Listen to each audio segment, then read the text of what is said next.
The very word secrecy is repugnant in a free and open society. And we are, as a people, inherently and historically opposed to secret society, to secret oaths, and to secret proceedings. Waking humanity, one soul at a time. This is The World You Don't Know radio show with your host, Nick O'Connell. Now, good evening, ladies and gentlemen. You're very welcome along to this week's edition of The World You Don't Know with myself, Mick O'Connell, and I do have a guest. I've got Alan James from OIM coming on. Alan is an old regular on the show. He's a great friend of the show, and he does his own show, Open Your Mind Radio, himself and his sidekick Steve, every Sunday night from 7 to 9 on OIMradio.com. Great radio station, one of my favourites anyway. I don't always get to listen to it live now because Sundays are a bit more busy than they used to be, but I do always listen to the podcast when I get a chance. So head on over there to their website if you want to have a peruse through all the previous podcasts. They get some great guests on, and anyway, Alan's going to be coming on now in a couple of moments. He is waiting in the wings. He's on Skype there. I want to give out the text number. It's 087 062 7138. Now I just want to make one little announcement first just before I get stuck into the show. Excuse me. A friend of mine, Lynn Marie Galvin, she's got a daughter who has Retts syndrome. Gorgeous little child. And Retts syndrome, October is Retts syndrome month. I'll just describe to you what Retts syndrome is. Retts syndrome is a devastating neurological condition which affects previously healthy little girls and robs them of the ability to walk, speak and use their hands. Basically it locks them into their body that doesn't work for the rest of their lives. And Rett syndrome is most often caused by a spontaneous genetic mutation and can occur in any family at any time. It affects around 1 in 10,000 live female births. There is no treatment for Rett syndrome, but there is hope. Rett syndrome has already been demonstrated to be reversible in tests done on mice with similar conditions. So, they're looking for, because it's Rett syndrome month, she's basically looking to help raise funds. So if anyone out there wants to help to raise funds, you can text Retts, it's RETTS, to 50300. That's 50300. One day I'm hoping I can actually get Lynn on the show and have a chat with her about Rett syndrome, just to try and get it out there. Now she's got a gorgeous little child. I can't remember her name now for the life of me. It's gone off my head.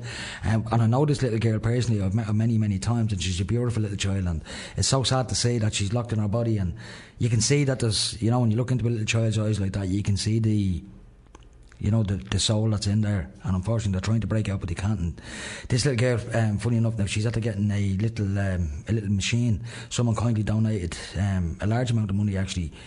She went on to RTA, I think it was, or TV3, but someone donated a large amount of money, and she was able to buy this little machine that helps her speak, a machine similar to what Stephen Hawkins might use to help him speak.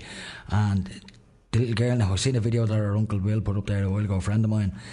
She was in the back of his car and she was yapping away with this little machine. So there is hope for these little kids. But as I said, October is Rett syndrome month, so if you can help in any way, shape or form, you can text Retts, RETTS, to 50300. And it's a good cause, so it's worth giving out a shout about. So anyway, I'm going to go straight to Al. Good evening, Al. Good evening, Mick. How are you doing? Not bad. You're looking great, Al. Yeah, thanks a lot. So are you, Mick? How are you doing? Thanks a lot for having me on, Mick. No, listen, thanks for coming on, Al. I know it was short notice, and it usually always is short notice for me, Al. But listen, thanks for coming on. I thought we'd just shoot the breeze for an hour. I didn't have a guest lined up, so I said, I'll drop me mate Al a shout. He might be doing nothing this evening. Or, well, no, you'd never not doing nothing, but there's always something going on. But thanks for coming on, nevertheless. Yeah, no problem. Well, before we kick off there, Mick, just talking about that Rett syndrome, I've never heard of it before until you've just mentioned it tonight, right. And it sounds pretty bad. So I said to myself, it's very debilitating. Now I know this little girl personally. She's actually my niece's boyfriend's niece. So she's family basically. Little Jessica, her name is. She's an absolutely beautiful little child. I think she's 7 or 8 now, but unfortunately it's like you're trapped in the body, and you can see the little 8-year-old that's in there, bursting to get out. Okay, and you said that they've no known cure. There's no cure for it. There's not many children in Ireland have Retts, and it only affects females apparently. Okay, well, funny, what I did was, when you were talking away there, I went into the spooky database. You know, I spoke to you about the spooky device, and actually they have Rett syndrome in the database, and the frequencies for that Rett syndrome. And the program description is, it's a rare generic postnatal neurological disorder of grey matter of brain, almost exclusively affecting females, with small hands and feet and slow rate of head growth. Yeah. So they actually have Rett syndrome in the database and the frequencies to send healing. Right, like some sort of a treatment using frequency? Yeah. Right. Oh, do you know what? I'll actually mention to Lynn. I'm sure if Debbie is listening in now, because it was my niece who asked me to mention this, and if she is listening in, she's probably on the bloody phone to Lynn right now, telling her about this. I mean, Lynn is one of these people. Now, I know Lynn a long, long time. She's a lovely, lovely girl, and like she's got another son as well who has he's autistic. So, and she's raising him alone. You know, like she's a wonderful woman doing all this work on her own. Like she's a full-time 24-hour carer. And she's doing it on her own. The government aren't even helping the way they should. Like I said, she went on TV there recently, and some anonymous donor kindly donated, I think it was €25,000 to buy this machine. And what does the machine do? Well, she's hooked up to the machine now, and she can talk through it. I don't know if it reads her thoughts. I don't know what it actually does, to be honest with you, but she can actually talk through it. Okay. And she can express herself. Right, okay, because, I mean, if you want me to talk about the spooky, if Lynn or, you know, if anybody's listening and they're saying, what the hell is Alan talking about, the spooky thing, I'm more than happy to talk about it. But that's just to let your listeners know, anyone listening, the spooky thing that you're talking about, it is an actual device. That's just the generic name you give it, isn't it? Well, basically, the reason why it's called a spooky is because when Einstein found out about quantum entanglement, he said it was very spooky.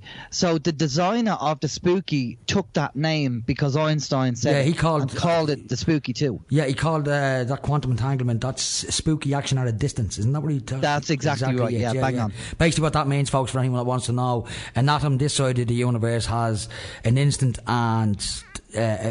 effect on an atom on the other side of the universe. They're connected regardless of the distance between the two. That's the spooky action he was talking about.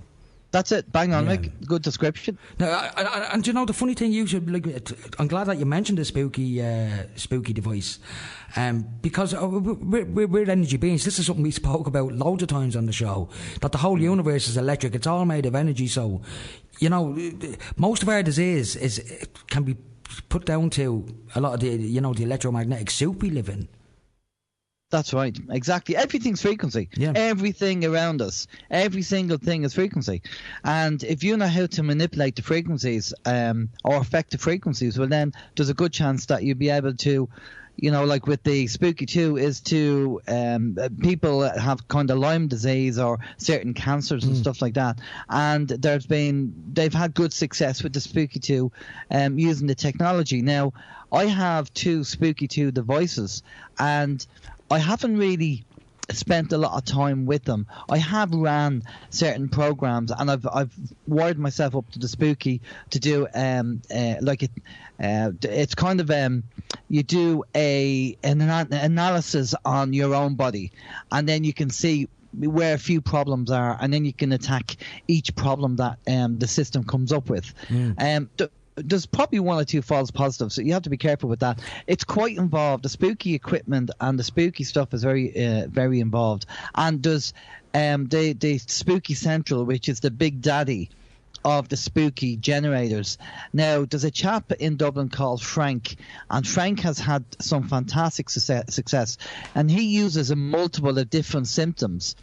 He might use the Spooky Central, he might use the spooky generators, he might just use essential oils or CBD oil or something else, depending on the situation and depending what the person is suffering from. But the fact that it has Rett syndrome in the database, it struck a chord with you, obviously, because you hadn't heard of it before. Exactly, and I just checked it out. Now, there's obviously the machine that your this little girl is using is helping her to talk through the machine, which is great. But I'm sure it's your niece, is it? But she's my niece's sister-in-law.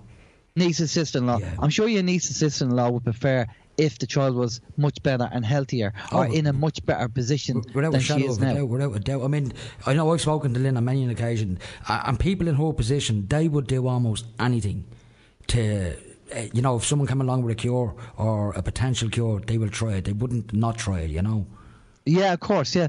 Well, I'm going to give you an idea now. Now, I'm not a salesperson for Spooky in any way, shape or form. I just want to just clarify that. I'm not a sales agent, but I'm going to give you a rough idea of if you were to buy the Essential Kit. Now, the Essential Kit comes with 2 generators, which is pretty good.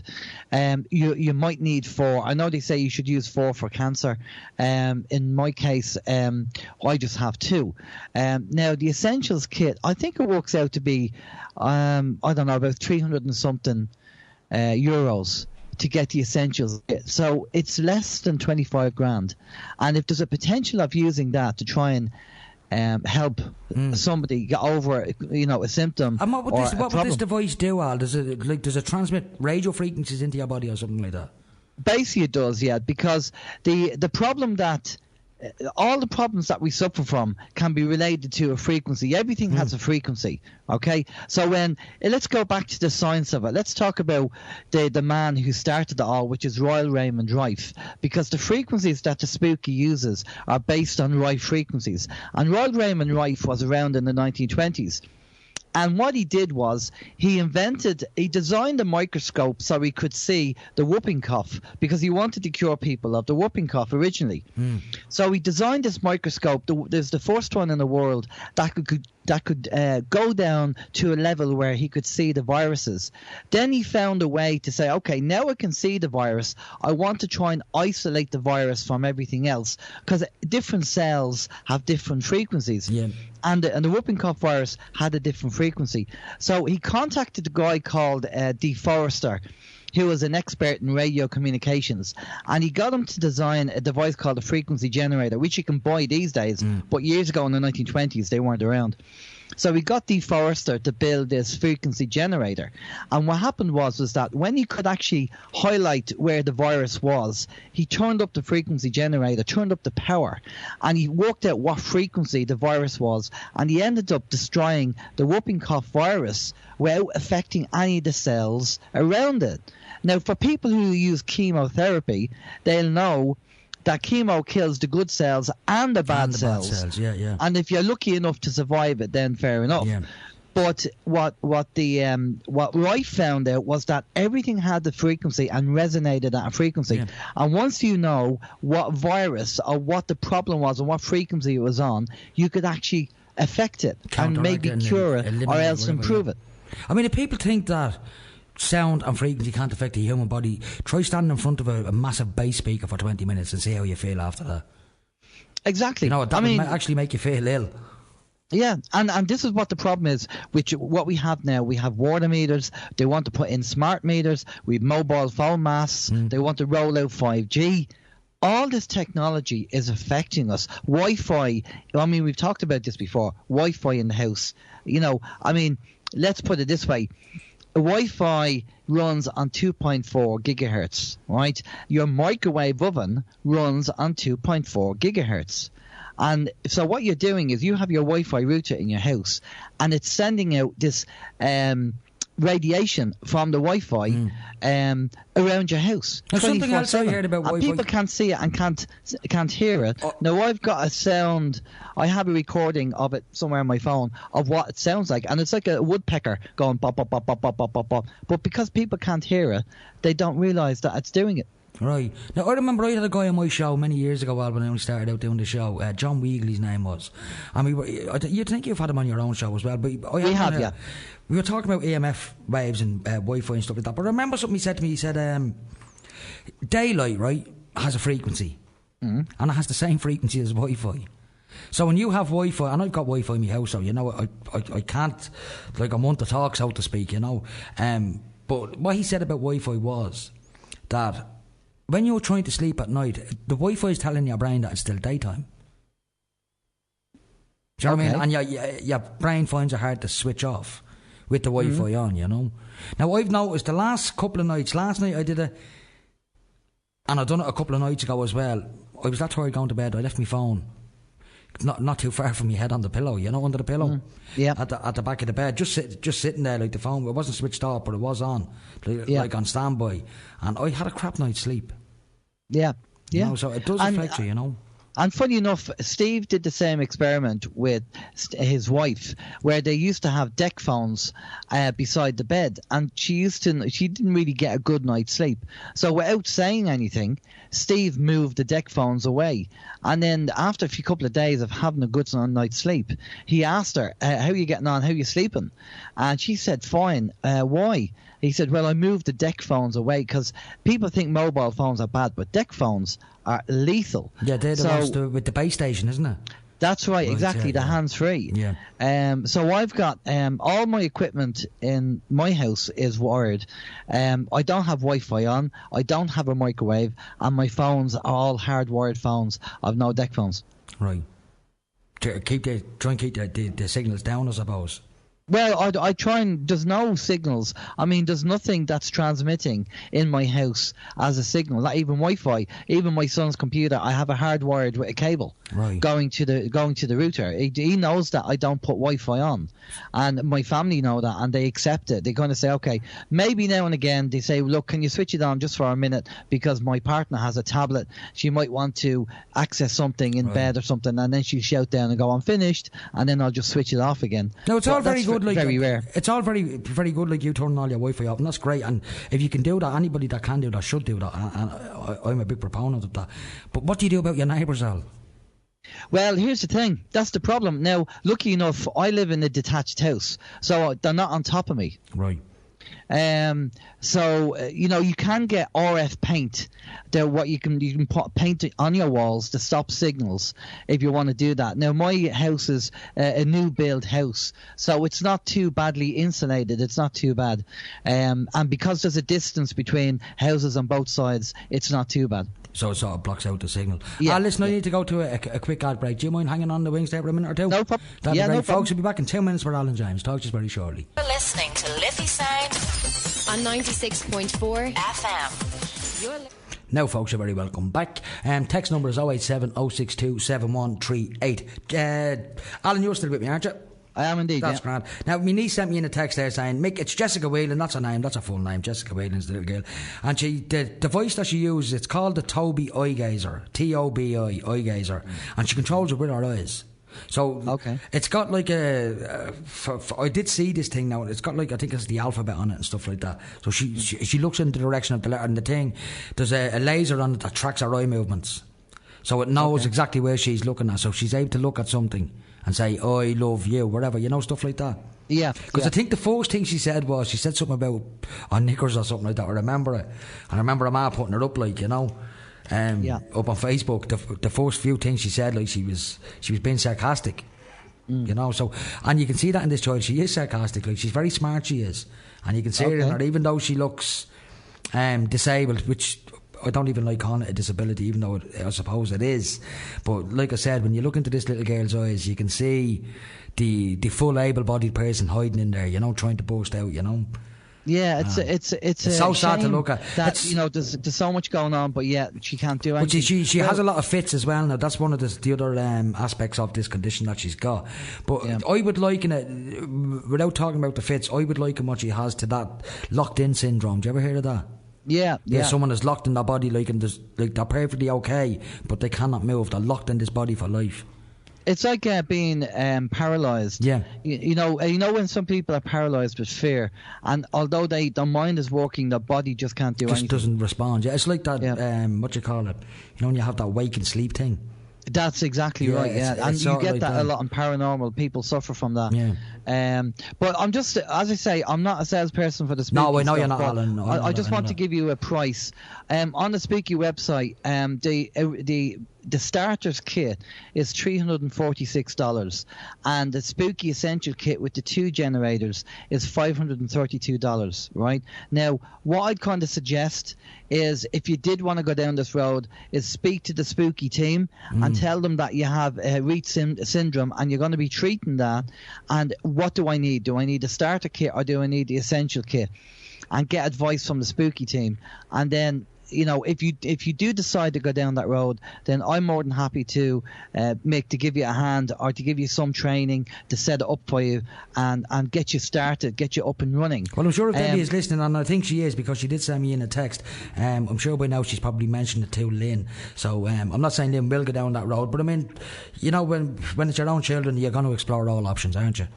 Well, exactly. I mean, as I say, it's $346 for the starter kit and $532. I know it's not cheap, but maybe a little fundraiser might be a good thing. Yeah. But I would speak to the Spooky team first before they do anything, and then find out has anybody else been treated with this? What's the success rate? What do we need to do? Which kit that we need? So once you kind of know what you're dealing with and what you have to do, you'll have a better idea what way to put it together. Yeah. And as I said, I'm more than happy to give you a hand setting it up and doing some training on it. Now, I'm no expert, I'm still learning, but I'm further down the road with the Spooky 2, and I've kind of learned all the little blue tack and sticky state situations that you need to know about it. Now, I remember watching a video years ago as well on YouTube, and it sort of ties in with what we're talking about, and it was this guy who had this radio type device as well that you put on someone's wrist, and it was emitting this pulse into the wrist, like with these particular frequencies, and he was using it for all sorts of ailments, and he said it was working. Now, I don't know if it was the Spooky device. I don't know what it was, but it was a similar principle. That it was electrical pulses. I think what you're referring to, it could be the Bob Beck blood electrifier, because where you have two veins in your wrist and the blood passes through there. I think that's exactly what it was. Yeah. Yeah, and the blood electrifier kind of cleans the blood as it passes through the two arteries that go through. And Bob Beck was another guy who invented the Bob Beck protocol. He had 4 different devices which you could actually use on your body, and he was successful, cured in cancers, cured in AIDS, and this is documented proof. Doctors looking at the paperwork and going, yes, this person did have cancer and now he doesn't. This person had AIDS, now he doesn't. So Bob Beck, again, he's passed away now, but if you go on YouTube and type in either Royal Raymond Rife or Bob Beck, you can find out all this information about these great men. I know, I'm sure, like, if my niece is listening now, she'd be writing all this down, these websites, the names of these people. I'll remember them anyway, so I'll be able to introduce it to them videos and send the links and wherever. And it is, I firmly believe that, you look at Nikola Tesla's work, for example. I'm sure he stumbled. I know he was trying to give the world free energy, according to the legend of Nikola Tesla. But I'm sure if he was who history has taught us that he was, even though all that history has been suppressed, and we're only finding out about Nikola Tesla via the internet, I'm sure he came across a lot of different ways to cure an awful lot of things using energy, Well, totally. Well, he died in 1943, broke in a hotel in New York, and he had about 700 patents. And as soon as he died, the American government went in and took all the patents and made everything like black projects and everything else. I mean, he was doing free energy in 1902 on the White House lawn. So it's gas that they have this. They can send men in rockets up to the moon, allegedly. But yeah, we have this combustion engine which is over 100 years old, and we just can't seem to get past the combustion engine. The combustion engine that takes oil. Isn't that quite convenient? So, Steve, when it even comes to generating electricity, we haven't got past the steam age. Most people think we have. We haven't. Because when you think about it, even a nuclear power station, the only reason they use nuclear power is to heat the water up to create the steam, to run the turbines. So even just the nuclear side of things, that's just the energy source. That's just the fuel. The end result is still created via steam. Yeah, well, see, but they do have the technology. They do. Oh, I know they've got the free energy technology, and they're just using this dirty technology to keep the other one suppressed. Exactly. They know that fossil fuels are going out, and they're trying to position themselves now at the moment for the next incoming technology. Now, as you know, in the UK government announced that by, I think it was 2040, that they want all cars to be electric. And I don't know how that's going to work, to be honest with you, Well, I mean, put it this way, Ireland are going, the insurance companies seem to be insuring people with older cars. Now, I have a banger at the moment, and it's a 2000 banger, and I'm upgrading it this week to another banger. But the actual insurance on my car, which is only a 3-stroke engine, it's under 1,000 cc's, and it's only, as I say, a little Opel Corsa. But I'm paying more insurance on that car than my partner is paying on her car, which is a 1.4 engine. Why wouldn't you get a bigger car then? Well, no, the car I'm getting now is a 1.5, but I'm being penalised for having an older car. I'm not being penalised as much for a bigger engine. It's if your car's old. See, do you want to get people with old cars off the road? And that's why we're paying a lot of money in our insurance, and it's a bit of a scam because insurance is the insurance business is run by private companies, but yet by law you're required to have insurance. Now, if they get together and they're monopolising the market and they have arrangements that they can only supply insurance at a certain rate, then obviously we'll never get cheap insurance. And even before I moved to London years ago with the PMPA, I could buy a Fiat 127 for 125 quid, but the insurance would have cost me something like 900 quid to get it insured. But my car, now I have a Ford Focus, it's an 03 Focus, a 1.4. I paid €500 for it, and my insurance is €790. Yeah, I mean, that's ridiculous. Yeah. It really is ridiculous. And especially when you have a clean licence and you've been driving for years. I'm driving 15 years with a spotless clean licence, never had a penalty point on it. Yeah, and yeah, you're paying 700 quid. I mean, that's just scandalous. When I was in London and I was insuring my cars over there, I was paying on average about probably 350. You know, and that's for a normal 1.4, 1.5 car. And that's when I was younger as well. I mean, when I was in my 20s. See, the reason they quote you so much, I think, is number one, they don't want to insure you because of maybe where you live, and they're hoping you'll go away, you know, and try somewhere else, and obviously not get it anywhere else. And the only other reason they're doing it as well is because they have carte blanche. There's nobody to stop them. Well, Sean Quinn tried to go in and do it with Quinn Insurance, but he soon found out, obviously it was allegedly, he soon found out that it was a closed shop and they didn't want them. And we know what happened to Sean Quinn. Yeah, I was with Quinn Direct years ago, and the best insurance I ever had was with Quinn Direct, the best, cheapest quote. I mean, I had a 3-litre Mercedes insured with them for 270 quid. That's brilliant. You know? That's brilliant. And that's it. And, you know, there should be competition. But if they're monopolising the market and there's a cartel going on with the insurance companies, I'm not saying there is, but if there is a cartel going on, then we'll never get cheaper insurance. And the thing is with the politicians, you're wasting your time speaking to the politicians and wasting your time voting for the politicians, because nothing has changed since the formation of the state in 1922. You know, it's the same people or the same parties over and over again promising the same things, like the UK government. They're promising the air to everybody just so they can stay in power. When will people realise that voting just gives the peasants some kind of illusion that we have control? We don't. They just do what they want. I mean, we had a politician here in County Meath, his name is Damien English, and they spent €300,000 on refurbishing a theatre rather than using that money to help the homeless and people who are going through evictions. Yeah, it's an absolute joke, to be honest with you. I mean, I even seen there on headline news today, John Gilligan had a house taken over from the Criminal Assets Bureau. They're going to use it to house the homeless. Yeah. And the headline was, John Gilligan is homeless because they took his house off him. And they're going to use his house to house the homeless. Look, why not just leave him with his house? Yeah, well, that would be quite convenient, wouldn't it? Well, for them. Well, for him it would, I suppose, yeah. Yeah, it would be, yeah. Well, there's loads of properties out there and they could be used. But again, it's just the way the system is set up. You have your golden circle of politicians and it's all cliquey. They all know each other. And, you know, it's in their interest not to wake up because their salary will dictate it'll actually stop them from waking up because, you know... Well, the salary depends on them staying as ignorant as they are. And they're not even ignorant. These are smart people. Oh, it's not they are ignorance. smart They know people. what's going on. I always equate it to the corporate world where I was, because the corporate world is exactly like politics. They know what's going on, but they're just building their own empire and keeping their mouth shut and doing what they're told. So look what happened in Catalonia there last week. They voted for independence, and the government says, no, we can't be having that. Yeah, because it didn't benefit the government. Unbelievable what happened over there, and of course the police went in heavy-handed, and smacked a few heads, and all people getting hurt by that. Again, see, this is the whole thing about democracy. I know when people say to me, but we're in a democracy, I know they don't understand democracy, because they wouldn't say that otherwise. Well, democracy is 51% telling 49% what you can and can't do. Exactly. And that's say, not freedom. That's still a dictatorship, no matter what way you look at it.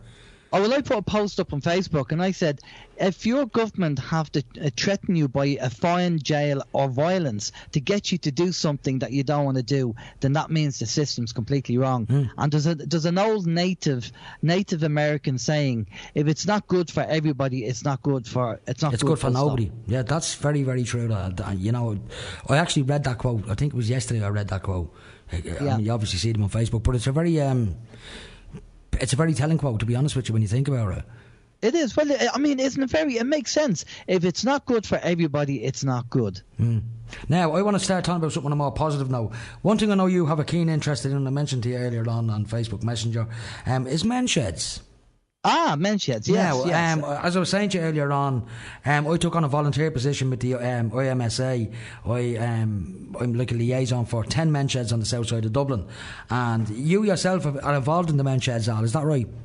Well, yeah, I mean, I go down every Thursday. The men's shed down in Clonmellon, I go down every Thursday and say hello to the guys, and I'm building an island bench for the lads down there, because they don't have a movable bench that they can bring out in the middle and you do a lot of work on. So I suggested to the lads, I said, look, there's an old table there. I'll convert that into an island bench, and I'll put drawers in it and shelves and stuff, and I'll put power into it. And then you guys can, when you're making something or building something or fixing something, you can pull the actual island out into the middle of the floor and you can put your stuff on it. And they said, yeah, that'd be great. So I'm in the process now. Steve come down with me. Fair play to Steve. Come down with me on Saturday, because Saturday the men's shed's not open, so we got the keys. So we had a bit of peace and quiet.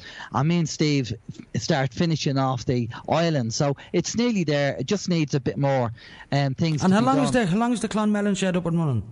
They're only open. October now. I think they haven't had an official opening, but they're open now probably since May or June. I'd say. Very good, very good. I must find out who's actually responsible for that shed, because they will have a volunteer contact. Every shed in Ireland now has a volunteer contact. That's the role that I'm playing. I can give you the Brian is the chap that is the key contact there with the Clonmellon men's shed, and if you contact Brian, I can send you over his details if you want I'll do it on PM on Facebook, and you could actually have a talk with Brian. But yeah, I mean, it's. And what do you think yourself, Alan, about the whole idea of the men's sheds?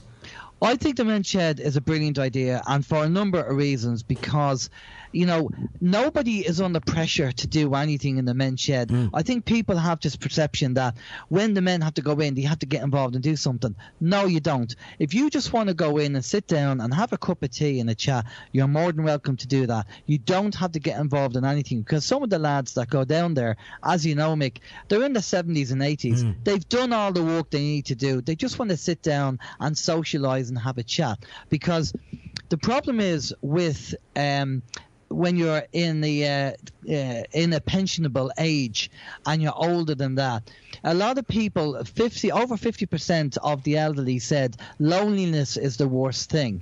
And one of the things that the men's shed is great for is that they can go down, sit down, have a chat with the men, have a bit of banter and have a laugh. Now, one of the things I'm going to be speaking to the elderly group that's down there, active age group down there, is I'm going to be doing a talk with them. I'm just arranging it now at the moment, and I'm going to be talking to them about CB radios.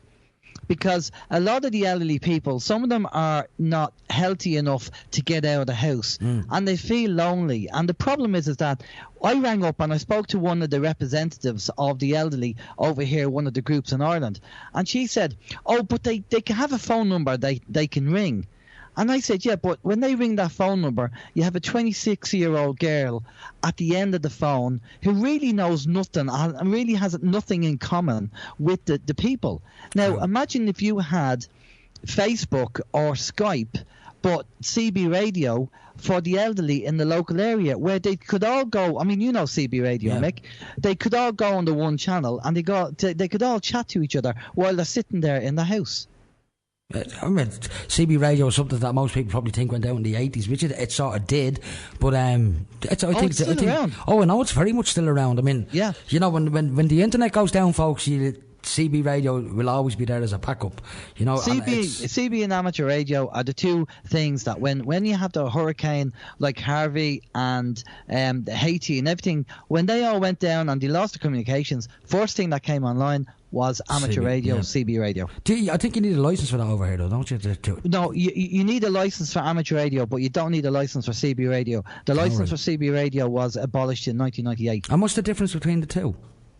The amateur radio means, let's just put it this way. You know, when you have a normal radio, with CB radio, you're only allowed to listen to one radio station, where amateur radio, you can listen to loads of radio stations. Right. Okay, so with CB radio, you're only allowed to use one frequency, which is 27 megahertz. But with amateur radio, you can use multiple frequencies. Now, I see what you mean.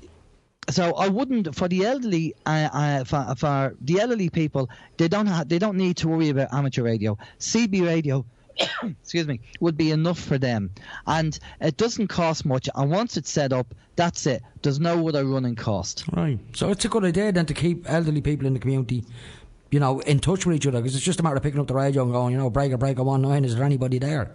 That's exactly right. And they could be talking to each other while they're watching their soaps and all that, and saying, what do you think of EastEnders and what do you think of this? And some of the radios out there, I know I'm involved in radio communication, so I know this stuff. And some of the radios have a way of scrambling the signal. So unless you have the exact kind of radio, then people will just hear garble. So that kind of gives an element of protection for the elderly. Well, that's brilliant. Listen, I want to go to one more set of ads, so do you mind hanging out for a minute or two? Yeah, no problem. That'd be great. Folks, we'll be back in 2 minutes with Alan James. Talk to you all very shortly. Local programmes, local presenters, local news. Tune to Liffey Sound 96.4 FM. Now, you're welcome back, folks. I've got about 15 minutes. So just before I go back to Al there, we were talking about men's sheds, and I just want to give out a shout out to two sheds that I have had the pleasure of visiting over the last week or so.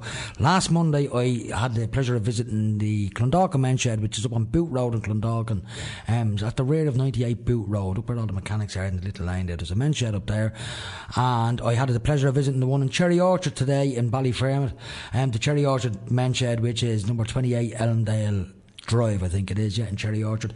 And there's a small shed there. Now, it's only open one day a week, but they are looking for more members. So if you know anybody down in the Ballyfermot area, in and around Cherry Orchard, who'd like to go up to the men's shed, now I'm deliberately targeting, men between 40 and 90 years of age, who are at home with, they might be retired, they might be, off work, sick or whatever, and they want somewhere to go during the day, somewhere social. Have a look at your local men's sheds. You can get the Cherry Orchard men's shed on Facebook, as the Clondalkin men's shed is on Facebook as well. And they're great. If if there's someone in your family that you think could benefit from going to a men's shed, send them in that direction. Cherry Orchard men's shed or Clondalkin men's shed. Anyway, I'll go back to Alan. Alan, you're still with me, yeah? I am indeed, yeah. Now, I don't know if you heard what I was saying there, did you? I did, yeah. Oh, right. I had the pleasure of visiting a couple of men's sheds. I was at Cherry Orchard one today. And the thing about it is, Cherry Orchard, like for example, they've only got 6 or 7 members, even though they've been there 5 years. Like, they're a very well established shed, but unfortunately the membership has sort of dwindled over the last while. So they were asking me, saying that they were looking for more members. So I was just saying there, if there is anybody in the Ballyfermot area who wants to send someone up to the men's shed, they're a great resource. They really are a great resource, particularly for combating the likes of depression, Alan, because that's what they were initially set up for. That's the big thing. It's a bit of camaraderie for guys who are feeling a bit depressed, and especially if you lose your job and you're on the dole and you're at home and you don't have the money, you can't get out, then if you have a local men's shed, it's a great outlet to go down there, because you'll meet people of the same who are probably, like, I'm a house husband. Although I have an online business, I'm a house husband. So for me, when I get all my bits and pieces done, it's a great outlet to get out of the house and just drive down the road. And even if I sit down, I mean, I know I have a couple of projects I'm going to be working on, but some days I go down there and because the guys are working on something at the moment, I won't be able to walk on the island now on Thursday. So what I'll do is I'll probably just sit down. Now, I can give the guys a bit of IT training when I'm down there. I did a couple of weeks ago. I was teaching them a bit on the computers. That's the one thing I've noticed about a lot of the sheds is a lot of the men in the sheds could do with some IT training. You know, most of them are not computer savvy. There are a few who are. But I was thinking myself now of trying to start up a shed over the next couple of years and have it exclusively an IT shed. Well, one of the lads said to me, because me being a techie, Brian said to me in the men's shed, he said, if you want to set up a techie evening, where everything is, you know, an evening of techie stuff, where people will come down and it can be either computers or whatever, anything got to do with technical stuff. And it could be, I'm not saying I'm not an electronics repair guy, but, you know, I mean, you can teach someone how to use a laptop and stuff. But whether it's training or just learning about stuff. And so I said to them, well, Steve said that he'd be interested in coming down. It was open on Saturday. So I'm thinking of making the shed available on Saturday now in Clonmellon. So, because if guys are working 5 days a week, they can't get down during the week. Yeah. So they might want to come down. They might have a lawnmower that's broke. Me and Steve are working on a faulty lawnmower at the moment. Or they might want to bring down something and have a play with it, or make something.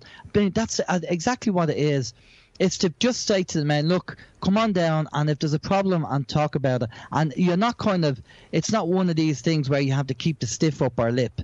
If you have a problem and you want to talk about it, nobody's going to bat an eyelid if you turn around and go, well, I'm not feeling well, I'm a bit depressed. You know, the lads ain't going to turn around and take the pee area, because they understand the situation. That's what the men's shed is for. One thing I love about my men's shed, now I'm in the Walkinstown men's shed myself. I actually walk in the shed like 5 days a week. And one thing I love about it, when I go in there, you know, you don't do anything as soon as I walk. First thing I do when I walk in the door is the kettle's put on. How's it going, lads? And someone will always come over to you. How's it going, Mick? Oh, yeah, grand. Are you sure? You know, they'll always are you sure? Yeah. And if you weren't sure, then there's someone you can actually talk to then, you know. Yeah, exactly. And that's it. It's a great outlet, you know. Have a cup of tea, have a laugh, and mind you, Mick, you probably heard this, that the women are getting jealous about all these men's sheds. Oh, and apparently they're talking of setting up their own hen's shed. Are you serious? That's it. Yeah, that's the rumour. But I thought they had the Women's Institute. Yeah, well, they had the Women's Institute, but I think they like the idea of a shed. Hen shed. Where you can have a hen shed. Yeah. Now, I visited, the first shed I actually visited was Temple Oak. Right, and it was fun. It was a good crack. I went over and I did a core membership of about 15 people, 15 men, and 3 women. And here's what they do: they only meet once a week, and this is where I got it. And the 3 women, one of them is a master baker, so they bake a lot of cakes, and they bring the cakes into the shed, and the men eat them. It's a perfect relationship, you know. Hey, it's brilliant. Whatever works, and this is the whole idea. It's up to the men to make the shed the way they want it. There's no hard and fast rules of the way it should be. It's up to the men to create their own space on what they want. I think it's a fabulous organisation. I mean, to me, what the men's shed means to me is it's a youth club for outfits. Yeah, basically. No, that's exactly how I say it. But it's a great way to swap information and to share skills as well. But the days of you just mentioned sharing skills. One thing I'd never even come across in my life was a lathe. No, I'd heard the word lathe, I knew what a lathe was, but I'd never actually operated a lathe. I'd even been around someone who was. Yeah. And the shed I'm in, there's 3 lathes. There's one good big one, and there's a small hobby one, then an ex-minister lathe, and there's a smaller record power one. And Lloyd made a good few things on the lathe, but since I started working on the lathe last March, it's very addictive, you know, and it's very satisfying to grab a piece of wood that someone might have thrown into a skip, stick it on a lathe, and 10 minutes later you've got a lamp. Yeah, and that's it. And if you don't know how to use it, and somebody knows how to use it, they'll be able to tell you what to do. Clonmellon is only a new shed now. Kells has opened up their shed, and Kells have a bigger shed, and they have a bigger membership. And I might pop down to Kells one day and see the lads down there, because I was involved. I was in the meeting when they were talking about getting the Kelsmen shed, but because it was taking so long, Clonmellon had opened up. Right. So I went down to Clonmellon, which is in kind of County Westmeath. I suppose I should be going to the Kells one. But then you can join whatever. I mean, there's no hard and fast rules. I know, so I mean, a lot of the men in our shed don't even live, like, they live in completely different areas, you know. They don't live around Walkinstown area. Some might live up in Talent and stuff like that, but they come down to that shed, and the camaraderie in the shed is like, it's brilliant. There is. It's, you know, and that's it. That's what it's about. You know, so we'd recommend that if anybody's listening to the show, go down and check it out. As I say, you don't have to do anything. You don't have to get involved in the projects. But I find what happens is, Mick, I don't know about you, but when I'm working on the bench or something, and they say I want to cut a bit of wood, one of the older lads would be looking at me, and they'd get up and they'd walk over with their walking stick, and they'd go, I'll hold that for you, you go ahead and cut away, you know. And it's great for them, because they feel like they had a hand acting part in producing whatever gets made, you know. Exactly, yeah, that's it, you know, because it makes them feel wanted as well, and they're getting involved in it. So, you know, so it's great like that. But you know, the one good thing that I've noticed about the men's shed since it started, that I've noticed overall, is, you know, when you come across a tradesman, you know, you might get some guy in a stonemason or something like that, you might see him walking at the side of the road, and you look and say, that's a dying trade, you know, because there's no one following in his footsteps. Yeah. But the great thing about the men's sheds is, a lot of the men in there have trades, carpentry, you know, engineering. They've got good skills they can pass on, and the good thing about the sheds is they can pass them on. You know what I mean? Exactly. I've learned how to turn wood now. I'm no expert at it. I'm still a rank amateur at wood turning. But I mean, I can make a lamp, I could wood turn a bowl, no problem at it. So, and I can pass that skill on to someone then. So it keeps those skills alive, you know. Exactly, and one thing that myself and Steve enjoyed about being down in the shed when, as I say, Steve come down and helped me with the table, is that we're away from all the electronics. You know, we were using hand tools. We were using a saw. You know, it wasn't an electric saw. It was a hand saw, panel saw, and we were cutting the wood and using pencils to mark the wood, and then, you know, screwing holes, putting screws in. There was no kind of computer involved, because myself and Steve's life kind of evolves around technology. Yeah. In some form, it's always technology, computers or whatever. And to go down to the men's shed and be working with wood and have no kind of computers around, that kind of technology is it's a nice change. Yeah, technology can be a bit overburdened as well, can't it? You know, you spend so much time using it and stuff like that, it sort of consumes you. Yeah, so it's nice to get away and get back to using, you know, wood and making things out of wood. Yeah. Well, listen, Al, we've about 3 or 4 minutes left. Do you want to give out the name of your website? And do you know what the good thing about tonight's show? We didn't talk about any conspiracies or anything like that, or what's going on around the world, which is a good thing. Everything that we spoke about tonight had a positive air to it, which makes a good change. Well, this is it. I mean, there's a lot of positive stuff going on, and if people tuned into the show tonight, there is a lot of positive stuff going on. There's a lot of stuff going on in the background that you won't hear, and there's stuff actually happening in a positive way. I've just actually started to put some news together for Air Show next week, and there's a positive spin on it. Just a couple of good news items that we're going to be talking about. So it's not all doom and gloom. There is positive stuff going on. But for myself, if you want to go off to the website, it's oimradio.com. We broadcast live from every Sunday from 7 till 9, and you'll find us on Facebook. We do have a Twitter account, but we don't really use that. You just find us on Facebook, and all the podcasts are over there. And if people want to send us an email or fancy, you know, having a guest on, or you'd like to hear a guest on, send us an email, let us know, and we'll try and get them on. So that's really it. But again, Mick, thanks for having me on. And it's great having a chat with you. And good luck with the men's shed and your new role in the men's shed. And likewise, Al, good luck with your Clonmellon men's shed, and hopefully one day I'll try and arrange a visit for our shed to go and visit your shed. And yeah, I tell you, you walk in and you go, is that it? Well, do you know what? I have now, like the Cherry Orchard shed I visited today. The camaraderie in it is great, and I got an absolutely wonderful welcome off the lads. A cup of tea and a cake, which is great. You know, you always get this at the men's sheds. And all their shed it's a 40-foot container. That's all there is, and it's split into 2 sections. There's a little canteen section, and then there's a little workshop section, and it's tiny. But it's a men's shed, you know, it's where men come together, and you can make small little things, little fairy features, garden features, that sort of stuff, you know. So it is a shed. Some sheds are bigger than others, some sheds are better than others. And there are sheds out there that don't do any woodwork whatsoever. They just meet up and they might have a game of drafts or a game of chess, a game of cards, and they go on day trips together and stuff like that. It's not just about making stuff. As I said earlier on, Al, the whole reason for the men's sheds was to combat depression amongst men. That's it, exactly, and that's the main thing. Get the men down, get them like talking, rather than, you know, taking the obvious route. I mean, I'd hate to put a downer on it, but I don't know whether you heard about the 5 suicides in Kildare last week. I didn't. No, I didn't. Yeah, if you want to go over to the Irish Times or the Kildare Now website. So it's still going on and it's still happening. So we urge any men between the age of 40 and 90, as Mick said, go down to have a chat with the lads, have a cup of tea, and just, you know, if you want to talk, you know, problem is a problem shared, you know. Yeah. And you can go onto the Men's Sheds website, mensheds.ie. You can go on there and there's a list of sheds. So whatever county you're living in Ireland, you can just click on your county and it will tell you exactly where the shed is located.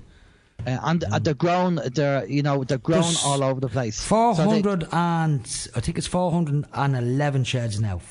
That's fantastic. There's an average of 1 to 2 sheds open in a week, and the men's sheds have only been going in Ireland for the last 7 years.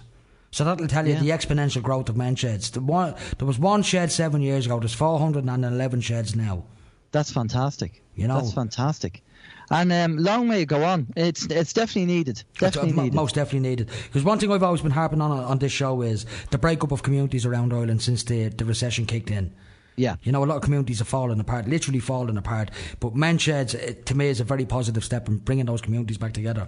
And, you know, this is where the fight starts in taking our country back. It starts with communities. And definitely. I think men's sheds is a great starting point for getting communities back together again. Yeah, no, definitely. I totally agree with you on that. Listen, Al, thanks very much for coming on. I really appreciate it. No problem, Mick. Thanks for having me. Take care. Talk to you again. I'll take a handy. Bye-bye. Okay, bye-bye. Now, ladies and gentlemen, that was Alan James from Open Your Mind Radio. If you want to go over to Al's site, it's oimradio.com. It's a great website. Al and Steve, they interview some great people on that website. Now, I just want one more shout out as well. I did say I'd read this out twice on the show. October is Retts Syndrome Month. What is Retts syndrome? Well, I'm going to tell you. Retts syndrome is a devastating neurological condition which affects previously healthy little girls and robs them of the ability to walk, speak and use their hands, locking them in a body that doesn't work for the rest of their lives. Retts syndrome is most often caused by a spontaneous genetic mutation and can occur in any family at any time. It affects around 1 in 10,000 live female births. There's no treatment for Retts syndrome, but there is hope. Retts syndrome has already been demonstrated to be reversible in tests done on mice, as far as I know. So there is a bit of hope, hopefully, anyway. But if you want to help raise funds for Retts Ireland, you can text RETTS to 50300. Donate €1, €2, whichever. I mean, you'll spend €1 talking gobbledygook on the phone to somebody. Well, send a text to that and you'll be money well spent. Anyway, folks, I have come to the end of the show. It is 9:50, so I will be playing it with the intro as usual. And remember, folks, the world is full of great people. If you can't find one, be one. Talk to us all again very soon. The very word secrecy is repugnant in a free and open society. And we are, as a people, inherently and historically opposed to secret society, to secret oaths, and to secret proceedings. Breaking humanity, one soul at a time. This is the World You Don't Know radio show with your host, Nick O'Connell.